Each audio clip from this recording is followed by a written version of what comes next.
এই যে fish sauce দিয়ে দিল।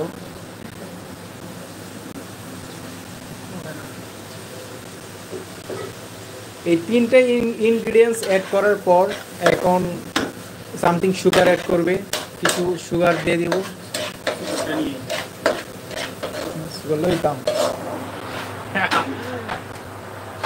অলরেডি শেফ আমাকে দায়িত্ব দিয়ে দিল তাকে হেল্প করার জন্য।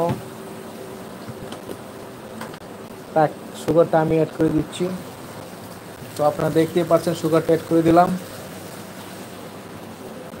আর একটু যেহেতু এখানে আমাদের দুইটা পরিমাণ রাইস অ্যাড হবে, দুইটা পরিমাণ মেকিং করা হবে, সো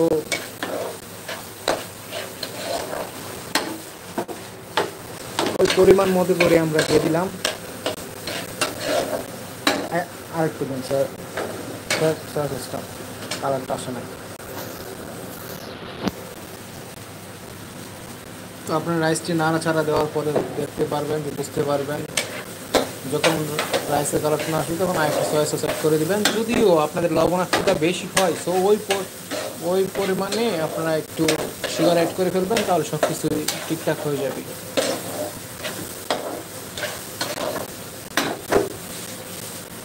ওই ফুল সেট আপ।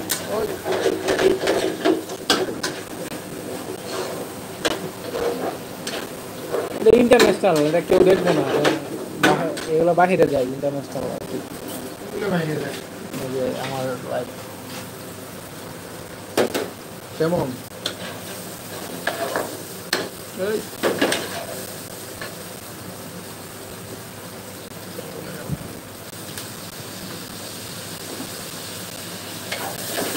আপনারা খুব রান্না করার পর তারপর টেস্ট করে নেবেন, কি দেখবেন যে কেমন হয়েছে, কি ইনগ্রিডিয়েন্টস অ্যাড করবে। তো যখন রাইসটা হয়ে যাবে তো শেষমেশে আপনারা বাটার অ্যাড করে দেবেন। বাটার অ্যাড করলে কি হয়, রাইসের ফ্লেভারটা খুব সুন্দর আসে, গ্রানটা খুব সুন্দর আসে, আবার খেতেও অনেকটাই সুস্বাদু লাগে, অনেক মজা হয়।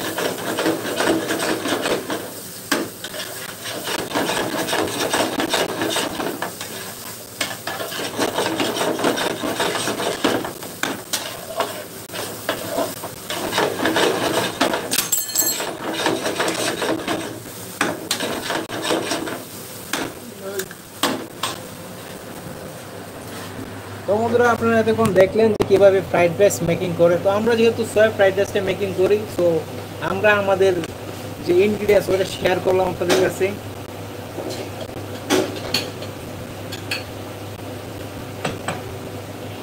আর এটার ফিনিশিংটা কি হয় আপনারা ভিডিওটি লক্ষ্য করুন আর সম্পূর্ণ ভিডিওটি দেখতে থাকুন, তাহলে আপনারা শেষ পর্যন্ত দেখতে পারবেন যে এটা কি রাইস আমরা তৈরি করলাম।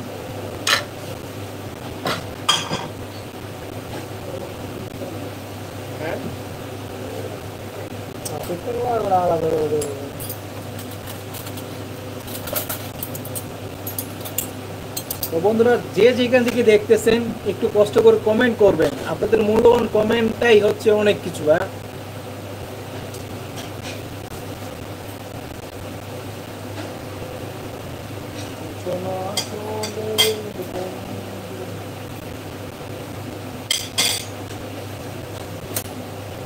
হে brother and sister, welcome to my live.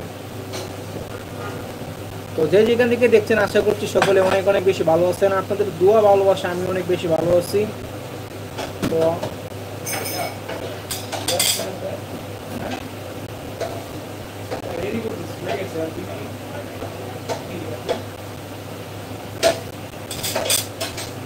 তো বন্ধুরা লাস্টে যে ফিনিশিংটা এটা কেউ কোনো মিস করবে না, আমি দেখিয়ে দিচ্ছি।